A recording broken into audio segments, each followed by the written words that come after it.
মালিকুম আমরা শস্য বাজারে ঢুকলাম, দেখে শস্য বাজারে কি পরিস্থিতি সেটাই দেখাবো। চলুন যাওয়া যাক। আজকে 24শে ফেব্রুয়ারি। আসসালামু আলাইকুম।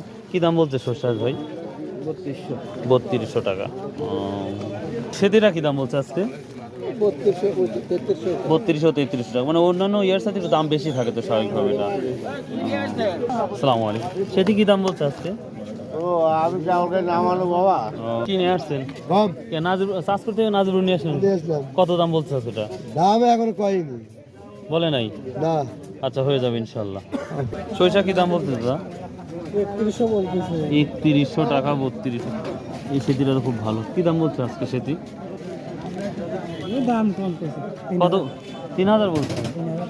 হয় কি ওর মানে কাঁচা আছে নাকি, এই জন্য দামটা কম বলছে। প্রিয় দর্শক, নতুন সরিষা যেটা দেখা গেল সর্বোচ্চ 3200 টাকা দাম যাচ্ছে নতুন সরিষা। তো বা আল্লাহ।